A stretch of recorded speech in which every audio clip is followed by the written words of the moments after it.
Hello guys, welcome to your classes. I hope आज आप लोगों को हम जो वीडियो समझाएंगे उसको क्लैरिटी रहेगी। आज हम आपके साथ डिस्कस करेंगे इकोनोमेट्रिक्स का बहुत important topic, that is OLS method में किस तरीके से जो है उसकी इक्वेशंस, उसके जो पैरामीटर्स है उनको डिराइव किया जाता है। तो सबसे पहले हमें ये समझने की जरूरत है कि हम ओएलएस मेथड को क्यों डिस्कस करते हैं। तो हमने पहले भी डिस्कस करा है कि हमें फाइनेंशियल मॉडलिंग के अंदर पॉपुलेशन रिग्रेशन फंक्शन बनाना पड़ता है, और पॉपुलेशन रिग्रेशन फंक्शन को हमें पता है किस तरीके से प्रिडिक्ट करा जाता है। Y I is equal to beta one plus beta two X plus mu, right. ये आपके पास होता है पॉपुलेशन रिग्रेशन फंक्शन, जिसके लिए आपने रियल में एस्टिमेट्स करने हैं। लेकिन ये पॉसिबल नहीं होता कि आप पॉपुलेशन रिग्रेशन फंक्शन को बना सको, तो इसीलिए आप रिग्रेशन फंक्शन की मदद से सैंपल रिग्रेशन फंक्शन बनाते हो, जिसको हम बोलते हैं Y head beta head plus beta two head X I plus mu head, right. ये आपके पास होता है सैंपल रिग्रेशन फंक्शन। अब जो सैंपल रिग्रेशन फंक्शन होगा उसके लिए भी हमें पैरामीटर्स निकालने पड़ेंगे, जो यहाँ पर बीटा वन बीटा टू और म्यू के बारे में बात हो रखी है। तो ये आपके पास पैरामीटर्स हैं कि बीटा वन की वैल्यू कैसे आएगी, बीटा टू की वैल्यू कैसे आएगी। जब तक ये वैल्यू आपके पास नहीं आएगी, आपकी सैंपल रिग्रेशन फंक्शन जो है वो फिट नहीं होगा। जैसे ही आपके बीटा वन और बीटा टू आ जाएंगे, जब वैल्यूज आपको क्लियर हो जाएगी, फिर आप x की डिफरेंट डिफरेंट वैल्यूज डालकर y को निकाल सकते हो। तो पहला काम तो ये जरूरी है ना कि बीटा वन और बीटा टू, जो ये बीटा हेड और बीटा टू है, इनको निकालना। तो इन्हीं को निकालने के जो मेथड है वो दो मेथड है हमारे पास। पहला मेथड है ऑर्डिनरी लीस्ट स्क्वायर मेथड और दूसरा है मैक्सिमम लाइक्लीहुड मेथड, ठीक है। अगर हम इन दोनों के कंपैरिजन की बात करें तो सबसे आसान मेथड माना जाता है ओएलएस मेथड, इन दोनों के कंपैरिजन में इन पैरामीटर्स को फाइंड आउट करने के लिए। तो आज हम इसी ओएलएस मेथड का जो पूरा डेरिवेशन है वो आपके साथ डिस्कस करेंगे कि कैसे बीटा वन और बीटा टू की वैल्यू जो है वो निकाली जाती है, और फिर उस वैल्यू को निकालकर इस पैरामीटर में रखा जाता है, राइट। तो चलिए स्टार्ट करते हैं मेथड ऑफ लीस्ट स्क्वायर। तो अभी हमने आपको बताया कि आपके पास जो पॉपुलेशन रिग्रेशन फंक्शन होता है वो आपके पास क्या होता है, Y I is equal to beta one plus beta two X I plus mu I. ये आपकी होती है पॉपुलेशन रिग्रेशन फंक्शन। बट ये पॉसिबल नहीं होता कि आप ये फ्रेम कर सको, तो आप सैंपल रिग्रेशन इक्वेशन बनाते हो, that is Y hat is equal to beta one hat beta two head X I plus mu I hat, right. ये सैंपल रिग्रेशन फंक्शन है। अब क्या होता है, जो सैंपल रिग्रेशन फंक्शन में ये वाली टर्म है, इसे हमारी कोशिश होती है कि इस एरर को हम मिनिमाइज करें। ये एरर अराइज क्यों होता है, ये एरर अराइज होता है बिकॉज आपने जो ऑब्जर्व्ड वैल्यूज आपकी होती हैं माइनस जो आपकी एस्टिमेटेड वैल्यू होती है, उनका जो डिफरेंस होता है वो आपके पास एरर होता है। ये क्या होती है, आपकी रियल वैल्यूज जो आपके पास ऑलरेडी पड़ी हुई हैं, यानी पुरानी वैल्यूज, जिनको आप कह सकते हो ऑब्जर्व्ड वैल्यूज है। और ये क्या है, आपके पास एस्टिमेटेड वैल्यूज, जो आप अंदाजा लगा रहे हो कि इन ऑब्जर्व वैल्यू के बिहाफ पर ये चीज होगी, एक एस्टिमेट्स लगाना। तो इनके बीच का जो डिफरेंस होता है वही आपका एरर है, ठीक है ना।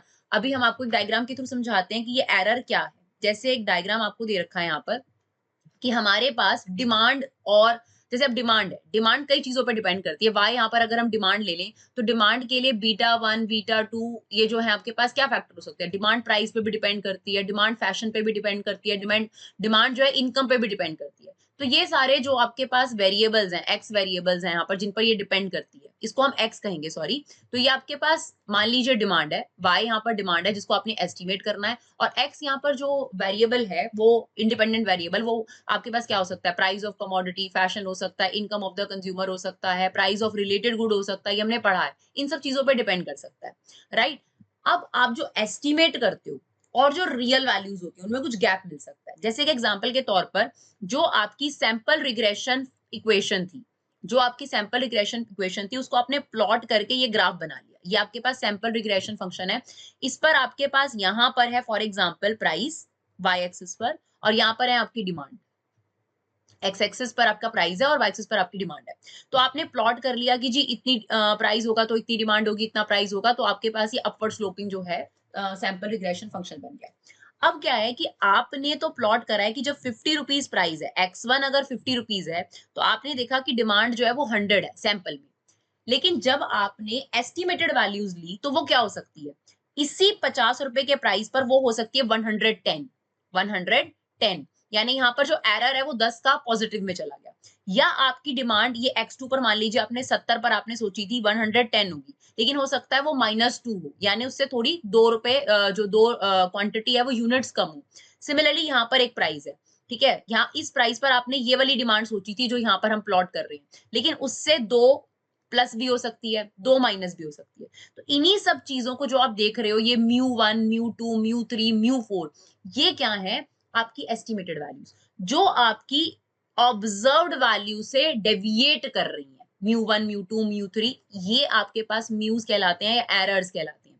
तो यहाँ पर एक एग्जांपल के तौर पर हमारे पास μ1 की वैल्यू है 10, μ2 की वैल्यू है -2 क्योंकि नीचे की तरफ है, और μ3 की वैल्यू है +2, μ4 की वैल्यू है -10। इसका मतलब क्या है कि जो आप एस्टिमेट कर रहे हो, जो आपकी नंबर लाइन पर है, यहाँ पर जो लाइन की वैल्यूज हैं और जो आपकी एस्टिमेटेड वैल्यू आएंगी वो फ्लक्चुएट कर सकती हैं, प्लस में भी और माइनस में भी। तो इसी चीज को यहाँ पर दिखा रखा है। तो that is what error term. अब इन मेथड का पर्पस क्या है? इन मेथड का पर्पस ये है कि इन एरर्स को कोशिश करी जाए मिनिमाइज करा जाए, क्योंकि जितनी ये एरर मिनिमाइज होंगी उतना ही आपका सैंपल रिग्रेशन फंक्शन जो तैयार होगा वो एक्यूरेट माना जाएगा। तो इन्हीं को मिनिमाइज करने के लिए वी यूज ओएलएस मेथड। यानी ओएलएस मेथड का पर्पस क्या है? ओएलएस मेथड आपको जो सैंपल रिग्रेशन फंक्शन के पैरामीटर होते हैं β1 और β2, इनको कैलकुलेट करना सिखाता है। साथ में ये ध्यान रखता है कि जो एरर टर्म हो वो कम से कम होनी चाहिए। यानी β1 और β2 की अगर बहुत सारी वैल्यूज हो सकती हैं, तो β1 और β2 की वो वैल्यू ढूंढी जाए जिससे हमारी जो एरर है, ये जो डेविएशंस हैं, ये डेविएशन कम से कम हो। तो अब हम ओएलएस मेथड का डेरिवेशन सीखेंगे। पहले एक टेबल से समझते हैं कि ये जो ओएलएस मेथड है, उससे पहले आपके पास एक हिट एंड ट्रायल मेथड है जिसमें आप बहुत सारे एक्सपेरिमेंट्स करते हो और β1 और β2 की वैल्यूज निकालते हो, और β1 और β2 में वो वैल्यूज चूज करते हो जिससे आपका इसका जो स्क्वायर है वो मिनिमाइज होता है। तो बेसिकली जैसे अगर हमने इस डायग्राम में देखा कि जो एरर्स हैं, 4 एरर आपको दिखाई है डिमांड और प्राइस में। तो यहाँ पर आपने वाई एक्सिस पर डिमांड ली थी और एक्स एक्सिस पे प्राइस लिया था, और अपने डेटा को आपने प्लॉट किया था। ये जो आपके पास लाइन है, इस लाइन पर जो ये ग्रीन पॉइंट्स हैं, ये वो हैं जो ऑब्जर्व्ड वैल्यूज हैं, यानी ये आपके पास वाई आई है जो एक्चुअल वैल्यूज हैं, और एस्टिमेटेड वैल्यूज जो हैं वो ही ऊपर जा रही है। जैसे 50 रुपए प्राइस पर देखो, म्यू क्या होता है? म्यू होता है बेसिकली वाई आई यानी observed values minus estimated values. ये ऑब्जर्व्ड वैल्यू होती हैं और ये आपके पास एस्टिमेटेड वैल्यू होती है। तो आपने जो प्रीवियस डेटा के बिहाफ पर एक सैंपल तैयार करा, तो आपने कहा 50 रुपए प्राइस पर 100 रुपए की डिमांड होनी चाहिए, राइट? ये आपकी ऑब्जर्व्ड वैल्यू हो गई 100 माइनस, लेकिन 50 रुपए पर आपकी जो एस्टिमेटेड वैल्यू आ गई वो 110 आ गई 110, राइट? तो आपके पास जो ऑब्जर्व्ड वैल्यू हो गई वो 10 ऊपर चली गई आपके पास, ठीक है। सिमिलरली 70 रुपए के प्राइस पर आपने सोचा था कि आपकी जो डिमांड होगी वो 108 होगी या 102 होगी, लेकिन आपकी जो डिमांड है वो 100 है, यानी आपके पास -2 चला गया। तो आपके पास इन दोनों का जो डिफरेंस है ना, आपने जो ऑब्जर्व किया, ऑब्जर्व करके आपने जो एक डेटा तैयार करा कि ये होना चाहिए, बट जब आप एस्टिमेट करने जा रहे हो तो एस्टिमेशन जो है वो उससे ऊपर या उसके नीचे हो सकता है। तो लाइन के ऊपर होगा तो पॉजिटिव डेविएशन होगा और लाइन के नीचे होगा तो नेगेटिव डेविएशन होगा। तो यहाँ हमने 4 म्यूज आपके सामने लिखे। पहला एरर है 10 से ऊपर हो गया, और कुछ पॉइंट्स ऐसे भी होंगे कि आपकी ऑब्जर्व वैल्यू और एक्चुअल वैल्यू लाइन के ऊपर ही आई होगी, तो वहां पर एरर नहीं आया, वहां पर कोई एरर नहीं आया। फॉर एग्जाम्पल अगर ये वाला एक प्राइस था, इस पर आपने ऑब्जर्व भी यही करा और एक्चुअल भी यही है, तो यहाँ पर कोई एरर नहीं आया। तो जरूरी नहीं है कि सब पॉइंट्स पर आपके एरर आए, सब प्राइसेस पर आपके एरर आए, पर जिन प्राइसेस पे आपके एरर आए हैं आपको कोशिश करना है उन एरर को मिनिमाइज करना है। तो u1 की वैल्यू 10 है, u2 की वैल्यू -2 है, u3 की वैल्यू +2 है, u4 की वैल्यू -10 है। अब जो ये मेथड है, ये इन एरर का स्क्वायर क्यों करता है ये जानना भी हमारे लिए जरूरी है। देखो, अगर हम इन एरर्स का सम करें, अभी हमने सिर्फ 4 एरर लिए हैं, ऐसे बहुत सारी एरर हो सकती हैं, तो अगर मान लो हम इनका एरर्स का सम करें, -10 0 हो जाएगा, -2 +2, तो ये आंसर जो है आपके पास 0 आ जाएगा, यानी एरर्स का सम 0 आ गया। यानी ये तो ये कह रहा है कि कोई एरर ही नहीं है ना, एरर को 0 कर दिया, बट रियलिटी तो ये नहीं है ना कि एरर है ही नहीं। यानी अगर मैं सैंपल रिग्रेशन इक्वेशन बनाऊं, β1 हेड और β2 हेड एक्स आई और म्यू, अब यहाँ पे म्यू की वैल्यू अगर मैं 0 डाल दूं तो रियलिटी में तो ये गलत है, क्योंकि एरर्स तो आ रहे हैं। आपकी जो सोची हुई वैल्यू है और आपकी जो एस्टिमेटेड वैल्यू है उसमें डिफरेंस तो आ रहा है। तो इसीलिए यहाँ पर क्या हो रहा है, यहाँ पर आप सेम वेटेज दे रहे हो, इसको और इसको सेम मान रहे हो, और इसीलिए ये कटकर 0 हो रहा है। तो स्क्वायर इसीलिए करा जाता है ताकि बल्कि आप 10 और -10 को हाईएस्ट वेटेज दे सको, ठीक है ना।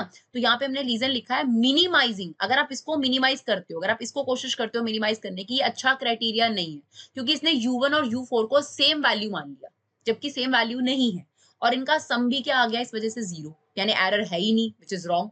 तो जब हम स्क्वायरिंग करते हैं, अब मान लो हमने इनका स्क्वायर कर दिया, तो ये आ गया 100, ये आ गया 4, ये आ गया 4 और ये आ गया 100। बल्कि इन एरर्स को हमने ज्यादा वेटेज दे दी कि भाई 100 का डेविएशन आ रहा है। तो क्योंकि वाकई में ये बहुत बड़ी बात है कि ये 10 से गैप आ रहा है।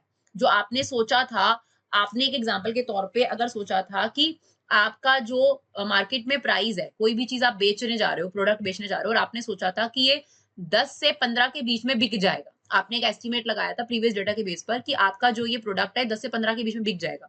लेकिन अगर 10 से 15 में ना बिक कर अगर मान लो कि वो पूरे 10 रुपए से ही डाउन हो जाए, तो बहुत बड़ी बात है 10 रुपए का डाउन, या 10 रुपए का इंक्रीज भी बहुत बड़ी बात है। तो कहने का मतलब ये है कि इनको बहुत ज्यादा वेटेज दी जानी चाहिए 2 रुपए के मुकाबले में, तो इसीलिए स्क्वेयरिंग करी जाती है। यानी जो आपके पास ये मेथड है, जब हम ये मेथड समझाएंगे तो आपके पास ये सवाल उठता है कि हम स्क्वायर क्यों कर रहे हैं। तो स्क्वायरिंग इसलिए कर रहे हैं कि अगर हम स्क्वायरिंग नहीं करेंगे एरर्स का, तो इक्वल वेटेज हो जाएगी कई चीजों की, which is wrong somehow, right. अभी आपको 2 एक्सपेरिमेंट लेके समझाएगा कि हम ओएलएस मेथड क्यों यूज करते हैं। तो यहाँ पर एक टेबल है, इस टेबल को समझते हैं। अभी हमने क्या किया है, बीटा 1 और बीटा 2 की वैल्यू पहले से मान ली है, ठीक है। बीटा 2 और बीटा 1 की वैल्यू ऑलरेडी मान ली है। तो एक एक्सपेरिमेंट, 2 एक्सपेरिमेंट लिए हैं। पहला एक्सपेरिमेंट है y1i, जिसमें हमने बीटा 1 की वैल्यू ली है 1.57, तो एज्यूम किया है इसको ऐसे ही। और बीटा 2 की वैल्यू है, ये बीटा 1 है आपके पास और ये बीटा 2 है। इन्हीं को निकालने के लिए हम ओएलएस मेथड का डेरिवेशन सीखेंगे आज, ठीक है।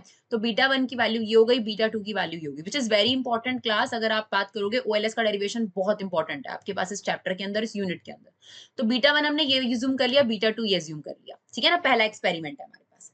अभी हमारे पास टेबल है, तो इसमें हमारे पास x की वैल्यू हमने अज्यूम कर ली, जो x है यहाँ पर 1456, राइट।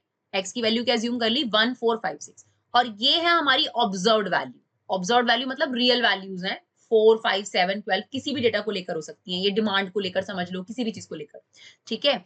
और ये हमने x की वैल्यू अज्यूम कर ली। अब हम पहले एक्सपेरिमेंट में x की वैल्यू डालेंगे, यानी xi की जगह 1 डालेंगे।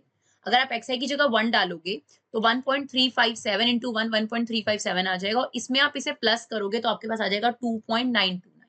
सिमिलरली आप x की जगह 4 डालो यहाँ पर फर्स्ट एक्सपेरिमेंट में।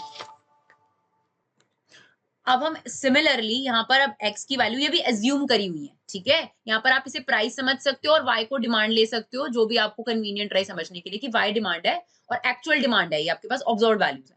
अब आपके पास x डाला आपने 4, एक बार प्राइस 1 डाला, अब आप प्राइस डाल रहे हो 4, यहाँ पर x की वैल्यू 4, तो 4 को 1.357 से इंटू करोगे, जो आंसर आएगा उसे प्लस करोगे, तो ये आ जाएगा आपके पास 7।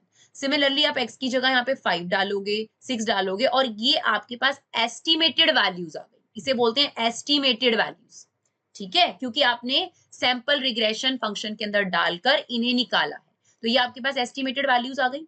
अब हमने क्या करना होता है, एरर ढूंढना होता है, और एरर है, देखो जब 1 रुपए प्राइस था तो आपकी ऑब्जर्व्ड वैल्यू कहती थी कि 4 की डिमांड होनी चाहिए, 4 यूनिट की, लेकिन डिमांड कितनी हुई 2.999 की। तो आपके पास म्यू यानी एरर, ये 1i एरर है, मतलब पहला एरर है, तो कैसे निकालोगे error, yi minus y head i, मतलब observed value minus estimated value. या आप कह सकते हो कॉलम 1 में से कॉलम 3 को माइनस करके हमने कॉलम 4 निकाला है। तो 4 में से 2.929 माइनस करा 1.071 आ गया, यानी पॉजिटिव डेविएशन है, ठीक है। 5 में से आपने 7 माइनस करा -2 आ गया। 7 में से आपने 8357 माइनस करा, ये वैल्यू आ गई। सिमिलरली ऐसे वैल्यूज आ गई, ठीक है ना।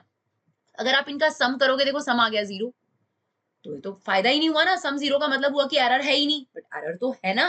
तो एरर को इंपॉर्टेंस देना जरूरी है, क्योंकि एरर को कंसीडरेशन में डालना बहुत जरूरी है, तभी हम ये जान पाएंगे कि कौन सी बीटा 1 और बीटा 2 चूज करें। अब हमने इसीलिए एरर का स्क्वायर कर दिया, यानी 1.07 का स्क्वायर कर दिया 1.147 आ गया, -2 का स्क्वायर कर दिया 4 आ गया, यानी आपने 4th कॉलम का स्क्वायर कर 5th कॉलम निकाल लिया, ठीक है। और इन सबका सम निकाला, तो वो बोल रहा है जो एरर आ रही है वो 12.214 से आ रही है, ठीक है। ये हमारा फर्स्ट एक्सपेरिमेंट है, जिसमें हमने बीटा 1 और बीटा 2 की वैल्यू अज्यूम कर ली थी। फिर हमने एक दूसरा एक्सपेरिमेंट लिया, दैट इज 2i, उसमें हमने बीटा 1 की वैल्यू 3 ले लिया और बीटा 2 की वैल्यू जो है वो 2 ले ली, एज्यूम कर लिया। अब फिर से हमने यही करा, ये हमारी ऑब्जर्व वैल्यू अभी भी रहेगी और ये प्राइस अभी भी रहेगा। अब एक्सपेरिमेंट चेंज होने की वजह से, सॉरी, यहाँ पर जो x की वैल्यू है वो आप दोबारा पुट करोगे, तो फिर से 1 पुट करो x की जगह पर, तो 2 1 2 प्लस 3 कितना आ गया आपके पास, 5 आ गया। तो आपके पास सॉरी, कि आपके पास ये रहा 1, हाँ जी, ये कितना आ जाएगा 5, तो यहाँ पर 5 आएगा आपके पास, ये गलत लिखा हुआ है, ठीक है ना। फिर आपके पास, हाँ जी, यहाँ पर अब जो आपके पास एक्सपेरिमेंट है उसके अंदर 3 प्लस 1 एक्स आई है, तो आपने फिर से x की वैल्यू डाली, अब आपने पहली x की वैल्यू 1 डाली, तो 1 इंटू 1 1, 1 प्लस 3 कितना हो जाएगा 4, ये आपकी एस्टिमेटेड वैल्यू आ गई फिर से, ठीक है ना। फिर आपने 4 डाली वैल्यू, तो 4 1 4 प्लस 3 7 आ गया। इस तरीके से आपने 5 और 6 डाली और जो एस्टिमेटेड वैल्यू है वो आपके पास ये आ गई सेकेंड एक्सपेरिमेंट, ठीक है ना। सेम वही करोगे, ये आपके पास एक्चुअल वैल्यू है और ये आपके पास ऑब्जर्व वैल्यू है, इन्हें माइनस करोगे ताकि आपको एरर पता चल सके, ठीक है ना। ऑब्जर्व वैल्यू और ये आपकी एस्टिमेटेड वैल्यू, आपने माइनस करा, ये आ गया आपके पास, और फिर से अगर आप सम कर रहे हो तो 0 दिखा रहा है ना, तो उसका कोई फायदा नहीं होगा, तो इसलिए हमने उनका क्या कर दिया, स्क्वायर कर दिया।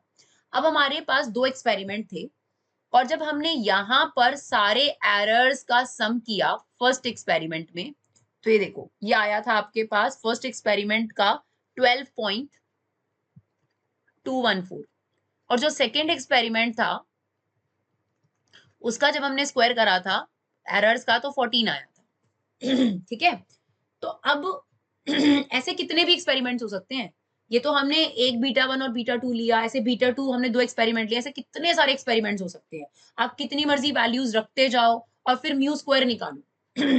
लेकिन अगर ये 2 एक्सपेरिमेंट हो और इन दो में से आपको चूज करना हो, तो ऑब्वियसली जिसमें आपका म्यू स्क्वायर मिनिमाइज होगा, जिसमें आपके एरर का स्क्वायर कम से कम होगा, वही वाली एक्सपेरिमेंट आप चूज करोगे। तो इन दोनों में से अगर मैं बात करूं तो एक्सपेरिमेंट 1 का जो एरर का स्क्वायर है वो कम आ रहा है, तो मेरे लिए यहाँ पर बीटा 1 और बीटा 2 कौन बेस्ट रहेंगे, ये वाले बीटाज बेस्ट है, क्योंकि इससे मेरी एरर कम आई है, मेरा एस्टिमेट बढ़िया आया है। देखो, एस्टिमेट मैंने इससे भी निकाला, एक्सपेरिमेंट 2 से एस्टिमेट मैंने इससे भी निकाला, लेकिन जो मैंने फर्स्ट वाले से एस्टिमेट निकाला उससे मेरा एरर कम आया, 12 आया, और अगर मैं सेकंड एक्सपेरिमेंट की बात करूं तो उससे मेरा एरर बढ़ गया। तो ऐसे बहुत सारे एक्सपेरिमेंट्स आप कर सकते हो, और जहां आपका म्यू स्क्वायर कम होगा, सबसे छोटा होगा, वो वाले बीटाज आप चूज कर लोगे। अब आप सोचो कि अगर आप ऐसे एक्सपेरिमेंट्स करते रहो, ये हिट एंड ट्रायल मेथड लगाते रहो, फिर तो बहुत टाइम लग जाएगा। ये हिट एंड ट्रायल मेथड है, इसमें आप बीटा 1 बीटा 2 की वैल्यूज अज्यूम करते हो अपने ऑब्जर्वेशन के बेसिस पर, और फिर ये टेबल बनाते हो, फिर म्यू स्क्वायर निकालते हो, और जिसमें म्यू स्क्वायर मिनिमाइज होगा वो वाला बीटा 1 और बीटा 2 लोगे। तो इस चीज को अवॉइड करने के लिए कि हम इतने सारे एक्सपेरिमेंट्स करें, हिट एंड ट्रायल लगाएं, बेस्ट होता है we apply OLS method. OLS method आपको बीटा 1 और बीटा 2 की एक ही बार में वैल्यू देगा, एक ही बार में वो वैल्यू देगा, जिससे आपका जो ये एरर का स्क्वायर है वो ऑटोमेटिकली मिनिमाइज हो जाएगा। तो ये जो हमने इतनी बड़ी कहानी आपको बताई, उसका पर्पस ये था कि हम ओएलएस मेथड क्यों यूज करते हैं। करने को हमारे पास एक ऑब्जर्वेटरी मेथड भी है जो अभी आपके सामने समझाया, जिसमें बीटा 1 और बीटा 2 को आप एज्यूम कर लो, एज्यूम करके आप अलग अलग एक्सपेरिमेंट्स करो, एक्सपेरिमेंट्स करके मतलब ऐसी टेबल बनाओ। अब ये टेबल बनाते रहो, और जहां पर सबसे कम म्यू स्क्वायर होगा वो बीटा 1 और बीटा 2 आपको चूज करना है। तो आपके पास एक रेडीमेड मेथड है जो आपको पहले से ऐसा बीटा 1 और बीटा 2 निकाल कर देगा, जिससे आपका म्यू स्क्वायर जो होगा वो मिनिमाइज होगा, क्योंकि वो स्टार्टिंग ही ऐसे करता है कि म्यू स्क्वायर मिनिमाइज होना चाहिए। तो I hope that is clear कि ओएलएस मेथड का यूज क्या है, why we use OLS method and why we are going to study OLS method, जिसको अब अभी हम डेरिवेशन फॉर्म में पढ़ेंगे। चलिए अब हम स्टार्ट करते हैं कि मेथड ऑफ लीस्ट स्क्वायर यानी ओएलएस मेथड से किस तरीके से हम वो पेरीमीटर निकालते हैं जो हमें चाहिए सैंपल रिग्रेशन इक्वेशन के लिए बीटा 1 और बीटा 2। तो ध्यान से समझना, ये बहुत इंपॉर्टेंट टॉपिक है, राइट। तो सबसे पहले हमें पता है कि पॉपुलेशन रिग्रेशन फंक्शन क्या होता है। पॉपुलेशन रिग्रेशन फंक्शन होता है actual values beta 1 plus beta 2x plus mu I, right. और आपके लिए पॉसिबल नहीं है, इसलिए आप सैंपल रिग्रेशन फंक्शन बनाते हो, एस्टिमेट लगाते हो, तो वो हो जाता है y hat equal to beta hat, beta 2 head, x same होता है इसमें, और म्यू हेड आ जाता है आपके x, राइट। अब हमें बेसिकली क्या करना है, ये जो एरर है इसमें सैंपल रिग्रेशन फंक्शन में, इसे मिनिमाइज करना है, यही हमारा पर्पस है, और इसके स्क्वायर को मिनिमाइज करना है। उसका रीजन भी हमने आपको ऑलरेडी बता दिया। तो आपके पास इन्हें रेजिडुअल्स बोलते हैं। क्या बोलते हैं इनको? रेजिडुअल्स। रेजिडुअल्स कब आते हैं? जब आपकी ऑब्जर्व्ड वैल्यूज, जो आपकी रियल वैल्यूज हैं, और आपकी जो एस्टिमेटेड वैल्यू, उनके बीच में गैप आता है, और जो ऑब्वियस बात है कि आपने सैंपलिंग करी है। तो आपके पास ये एरर है, इसको मिनिमाइज करना है, और ये हम कैसे निकाल सकते हैं उसी के बारे में बात कर रहा है वो आपको।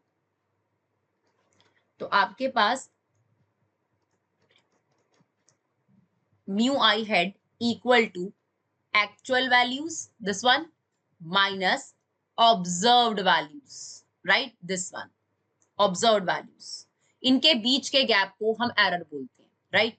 और आपके पास बहुत सारे एरर्स हो सकते हैं, ये तो हमने एक लिखा है, म्यू आई में कितने सारे एरर्स होते हैं, म्यू 1, म्यू 2, म्यू 3, म्यू 4। तो उन सभी एरर का सम करना है सबसे पहले, तो इसलिए हम सिग्मा अप्लाई कर रहे हैं। एक एरर नहीं होगी, बहुत सारी एरर होगी, हमने डायग्राम में भी आपको समझाया था। यहाँ पर आपके पास डायग्राम था, ये आपके पास सैंपल रिग्रेशन फंक्शन है। आप सोच रहे हो इस x की वैल्यू पर ये y की वैल्यू होनी चाहिए, बट y की वैल्यू यहाँ आ गई, तो ये पहला एरर हो गया। आप सोच रहे हो कि x की वैल्यू यहाँ आनी चाहिए, x की इस वैल्यू पर y की ये वैल्यू आनी चाहिए, बट y की वैल्यू यहाँ आ गई, तो एरर ये हो गया। तो आपके पास एरर पॉजिटिव भी हो सकता है, एरर नेगेटिव भी हो सकता है, और बहुत सारे एरर हो सकते हैं। तो उन सभी एरर के सम के स्क्वायर को मिनिमाइज करना है। तो हमने यहाँ पर सिग्मा अप्लाई कर दिया बोथ साइड,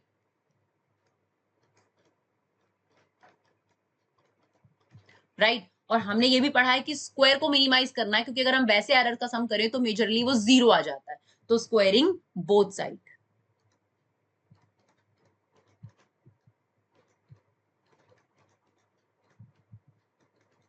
राइट। सबसे पहले हमने क्या लिखा, ये पॉपुलेशन रिग्रेशन फंक्शन है, ये सैंपल रिग्रेशन फंक्शन है। हमारी जो सैंपल में एरर है वो हमसे कम से कम करना है, क्योंकि जितना हमारा सैंपल रिग्रेशन फंक्शन एक्यूरेट बनेगा, उतना ही हमारा पॉपुलेशन रिग्रेशन फंक्शन स्ट्रॉन्ग बनेगा, क्योंकि जो यहाँ से बीटा 1 और बीटा 2 हेड आएंगे, वही हम पॉपुलेशन रिग्रेशन फंक्शन में यूज करने वाले हैं, right.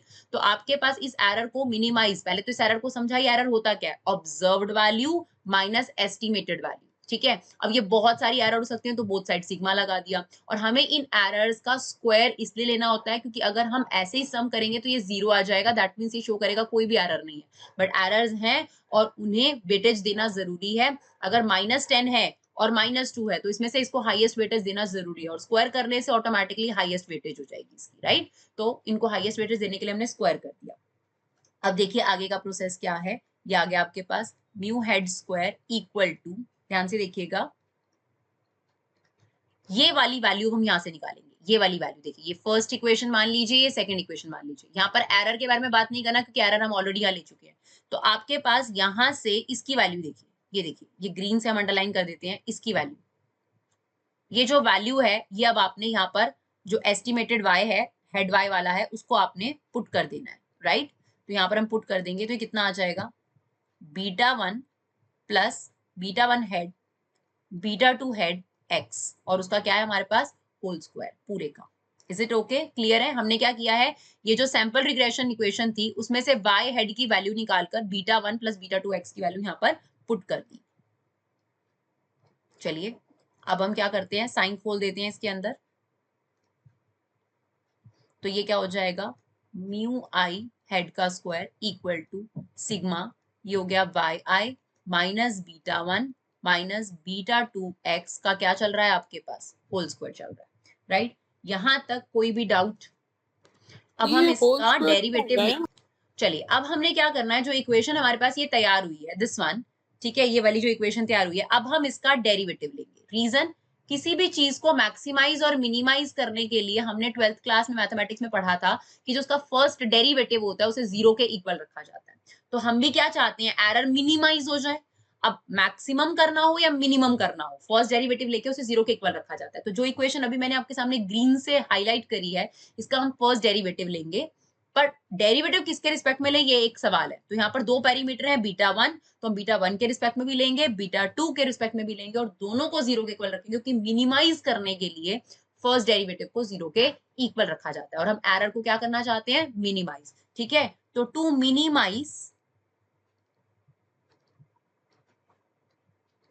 Minimise mu square hat, तो हम क्या करने वाले हैं, इसके डेरिवेटिव्स को 0 के इक्वल रखेंगे, बट पहले हम इसका डेरिवेटिव निकालेंगे। तो ध्यान से देखिएगा, सबसे पहले हम इस इक्वेशन को दोबारा लिख लेते हैं।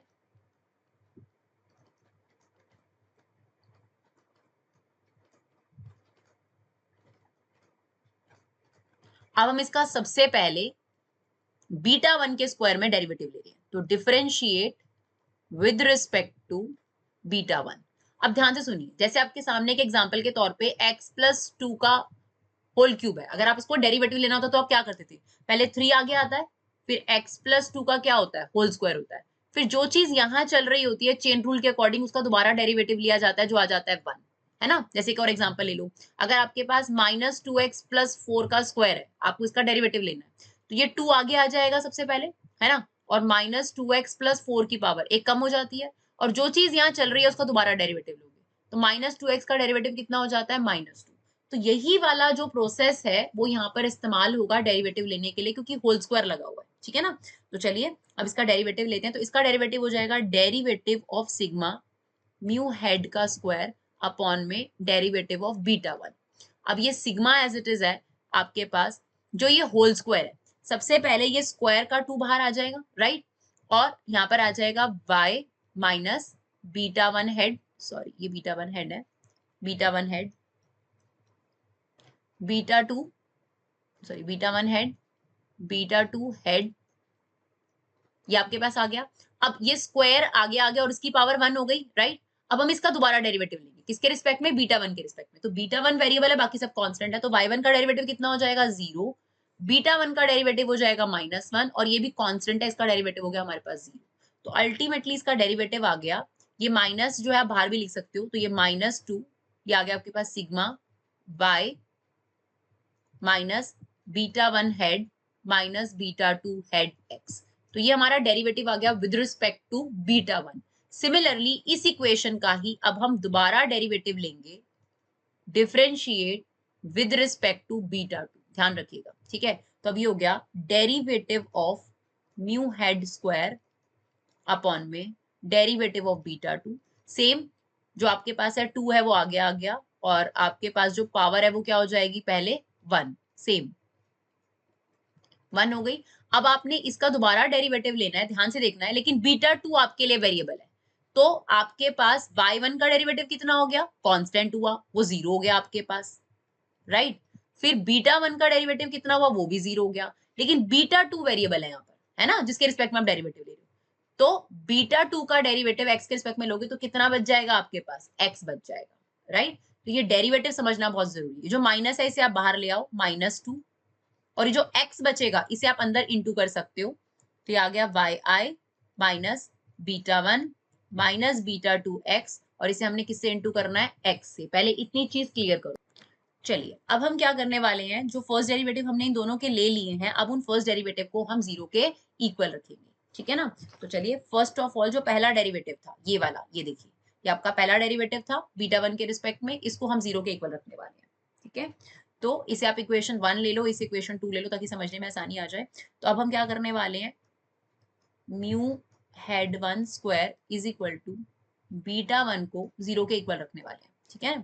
तो इसे 0 के इक्वल रखेंगे, ये वाला, तो ये आ गया -2 sigma y1 sorry yi beta 1 head minus beta 2 head x equal to में 0। तो कांस्टेंट वहां जाकर क्या हो जाएगा आपके पास, 0। तो आपके पास क्या इक्वेशन बच गई, yi beta 1 hat beta 2x is equal to 0। अब आपने काम करना है, आपने जो ये सिग्मा है इसको अंदर जो है इंटू करना है, सबके साथ अलग अलग अप्लाई करना है। तो सिग्मा को हम अंदर ले जा रहे हैं, तो सिग्मा y क्या हो जाएगा आपके पास, y का टोटल हो गया आपके पास। कांस्टेंट का सिग्मा क्या होता है, अगर आप किसी कांस्टेंट जैसे 5 बार आप प्लस कर रहे हो तो आप ऐसे लिख दोगे ना 5 इंटू 3, है ना, या अगर आपने 5 को 8 बार प्लस करा तो आप करोगे 5 इंटू 8, यानी 5 इंटू n टाइम्स, है ना। सिमिलरली बीटा 1 एक कांस्टेंट है, अगर वो सिग्मा टाइम प्लस हुआ है तो n बीटा 1 हो गया। तो इसीलिए यहाँ पर जो बीटा 1 है उस पर सिग्मा नहीं लगेगा, कि वेरिएबल पे लगता है। तो आपके पास यहाँ बीटा 1 के साथ क्या आ गया, n टाइम्स इंटू आ गया, राइट। उसके बाद सिमिलरली जब हम इस पर सिग्मा अप्लाई करेंगे तो आपके पास यहाँ वेरिएबल है ना x, तो यहाँ पर क्या होगा, बीटा 2 बाहर आ जाएगा और ये सिग्मा लग जाएगा x पर, राइट। ये आपके पास इज इक्वल टू में 0। अब आपने क्या करना है, सिग्मा वाई को यहीं रखा और ये दोनों आप उधर ले जाओ, तो ये आ गया N beta 1 hat plus beta 2 hat sigma X. इसे बोला जाता है आपकी नॉर्मल इक्वेशन। ये आपके पास बीटा 1 बीटा 2 को सॉल्व करने की पहली इक्वेशन डिराइव हो गई है, नॉर्मल इक्वेशन, जिससे हम बीटा 2 बीटा 1 सब्स्टिट्यूशन मेथड से निकालेंगे। उसकी पहली इक्वेशन आपके पास तैयार हो गई जब हमने फर्स्ट डेरिवेटिव को 0 के इक्वल रखा बीटा 1 के रिस्पेक्ट में। चलिए अब हमारी जो हमने सेकेंड डेरिवेटिव लिया, सॉरी फर्स्ट डेरिवेटिव लिया था बीटा 2 के रिस्पेक्ट में, है ना, सेकेंड डेरिवेटिव लिया था बीटा 2 के रिस्पेक्ट में, ये वाली देखिए इक्वेशन 2। अब हम इसे भी क्या करेंगे, 0 के इक्वल रखेंगे। क्लियर? तो चलिए अभी से 0 के इक्वल रखते हैं। इक्वेशन 2 जो हमारे पास थी, equation 2 that is twice minus twice, क्योंकि माइनस मैंने बाहर ले लिया था, sigma of Y I minus beta 1 hat beta 2 hat X into में आपके पास x चल रहा था, इज इक्वल टू में क्या चल रहा था, 0। अब ये -2 वहां जाके 0 हो गया, ठीक है ना, और x को अंदर इंटू कर दो, तो ये हो जाएगा वाई आई एक्स, ये हो जाएगा बीटा 1 हेड x और ये हो जाएगा बीटा 2 हेड x को x से करोगे तो x स्क्वायर हो गया, राइट। इक्वल टू में क्या चला गया आपके पास, 0। अब आपने सिग्मा इन तीनों पर अलग अलग अप्लाई करना है, तो ये हो जाएगा सिग्मा वाई आई एक्स, सेम बीटा 1 सिग्मा से बाहर आ जाएगा और ये हो जाएगा sigma x, same beta 2 head जो है वो आपके पास सिग्मा से बाहर आ जाएगा और ये हो जाएगा sigma X square is equal to 0।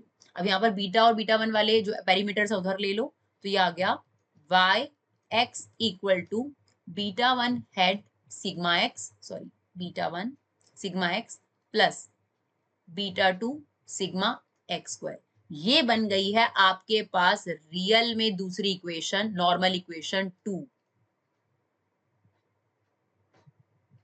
अब हम इन दोनों इक्वेशन को सॉल्व कर कर ही बीटा 1 और बीटा 2 को कैलकुलेट करने वाले हैं, राइट। तो हमने क्या किया था, स्टार्टिंग से एक बार ऑब्जर्व करते हैं ताकि आप यहां तक का एक बार जो चीज है उसे क्लियर कर लो। आपके पास पॉपुलेशन रिग्रेशन इक्वेशन थी, राइट। तो हमने सैंपल रिग्रेशन इक्वेशन हमने बनाई उसके बिहाफ पर, और जो उसमें एरर टर्म है उसे मिनिमाइज करना है, तो observe value minus estimated value. Sigma क्यों लिया, क्योंकि ऐसे बहुत सारी एरर्स हो सकती है, तो हमने बोथ साइड सिग्मा अप्लाई कर दिया।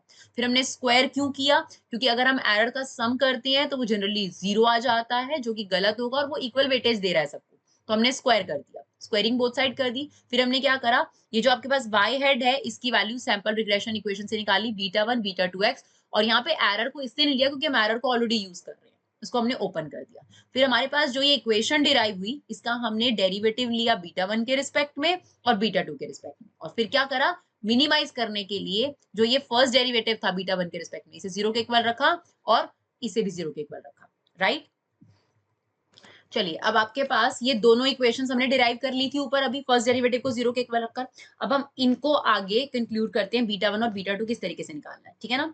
तो अब ध्यान से देखना, बोथ साइड हम n से डिवाइड कर रहे हैं, divide both side by n, divide both side by n, sigma Y I upon n, ये हो जाएगा n beta 1 hat upon n, ये हो जाएगा beta 2 hat sigma x upon n। तो हमें पता है कि सिग्मा y अपॉन n क्या हो जाएगा, मीन हो जाएगा, ये y मीन हो जाएगा, ठीक है ना, मीन का यही फॉर्मूला होता है हमारे पास।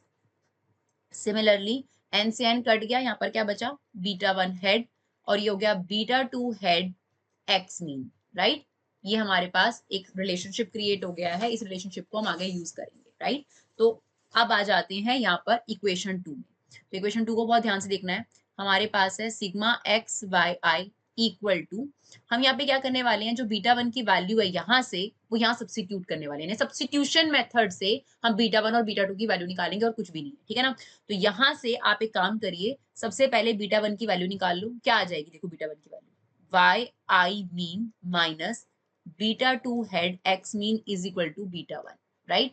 तो ये बीटा 1 की वैल्यू है आपके पास, ये बीटा 1 हेड की वैल्यू हम यहाँ पर सब्स्टिट्यूट कर देंगे, तो ये हो जाएगा Y I mean minus beta 2 head x mean, clear. और यहाँ हमारे पास है sigma x plus beta 2 hat sigma x square. अब एक चीज आपने और ध्यान देनी है, जैसे आपके पास मीन का क्या फॉर्मूला होता है, मीन का फॉर्मूला होता है sigma x upon n, right. तो सिग्मा एक्स का क्या फॉर्मूला हो जाएगा, मीन इंटू एन, राइट। यही चीज हम यहाँ पर यूज करने वाले हैं सिग्मा एक्स की जगह पर, राइट। तो ये आ गया sigma X Y equal to, ये है Y I mean minus beta two head X mean, और यहाँ पर आप क्या रख दोगे, एन इंटू में X mean plus beta two head sigma X square. Now sigma X Y equal to, अब इसको अंदर इंटू कर दो, इससे भी और इससे भी, राइट। तो ये आ जाएगा Y mean N X Y mean, और ये कितना आ जाएगा आपके पास, beta two head N X mean का स्क्वायर, और ये कितना हो गया, beta two head sigma X का होल स्क्वायर, राइट। सिमिलरली ये आ गया, इसको इधर ले जाइए, लेफ्ट साइड पे ले आइए, minus N Y one mean X mean Y I mean, इसमें ये वाली चीज को हम आगे लिख रहे हैं, ये वाली चीज को हम आगे लिख रहे हैं, और इस वाली चीज को पीछे लिख रहे हैं। तो ये आ गया beta two head sigma X square minus N beta two head X mean का होल स्क्वायर, राइट। ये आ गया X Y I N X mean Y mean equal to, इन दोनों में से क्या कॉमन है, बीटा हेड का स्क्वायर कॉमन है, कॉमन ले लिया, क्या बचा, sigma X square minus N mean का होल स्क्वायर। तो आप देखो बीटा टू की वैल्यू निकल आई है, ये वाली चीज हम इसके डिनोमिनेटर में ले जाएंगे, तो ये आ गया sigma X Y I N X bar Y bar upon में, ये इसके नीचे आ गया sigma X square minus N mean का स्क्वायर इक्वल टू में बीटा टू हेड। यानी इस वाली इक्वेशन से पहले आप बीटा टू हेड की वैल्यू निकालोगे, ठीक है। ये सारे पैरामीटर्स आपको निकालने पड़ेंगे, एक्स का मीन, वाई का मीन, एक्स मीन का स्क्वायर निकालना पड़ेगा, एक्स का स्क्वायर निकालना पड़ेगा, एक्स को वाई से इंटू करना पड़ेगा।